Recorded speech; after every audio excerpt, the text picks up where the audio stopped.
అందరికీ నమస్కారం. రైతన్నలకు మరియు ప్రతి ఒక్కరికి ఉపయోగపడే వీడియో లాస్ట్ వరకు చూడండి అన్న. వీడియో చాలా బాగుంటది. మోదుగాకులు తెంపుతున్నాడు, ఏం చేస్తున్నాడు అని అనుకుంటున్నారా? అయితే పత్తి గింజల సీజన్ స్టార్ట్ అయింది కదా, మేము ఒక 10 ఎకరాలు పత్తి సాగు చేస్తున్నాం. అందులో ఒక ఎకరా మాత్రం చాలా డిఫరెంట్ గా సాగు చేద్దాం అనుకుంటున్నా.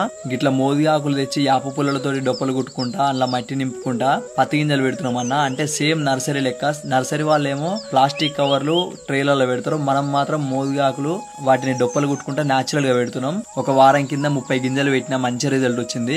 అందుకే ఒక ఎకరా ట్రై చేద్దాం అనుకుంటున్నా. మీరు గిన ట్రై చేయండి వీలుంటే. కొంచెం రిస్క్ అయినా గిన దీనివల్ల చాలా లాభాలు ఉంటాయి. ఎగ్జాంపుల్, మనం ఇట్లా 15 రోజుల నుంచి 20 రోజుల వరకు ఇట్లనే మొక్కలు పెంచుకోవచ్చు. ఇంకోటి, రేపు చెట్లు పెడుతున్నాం అనగా ఇయ్యాల దాకా చెలకను దున్నుకోవచ్చు. ఇట్లా కలుపు సమస్యలు తగ్గించుకోవచ్చు. ఈ ఐడియా నచ్చినట్లయితే లైక్ చేయండి. పూర్తి వివరాలు తెలుసుకోవాలంటే మన కోసం యూట్యూబ్ ఛానల్లో వీడియో ఉంటుంది. మరిన్ని ఇలాంటి వీడియోలు కావాలంటే మన పేజీని ఫాలో అవ్వండి. Thank you for watching.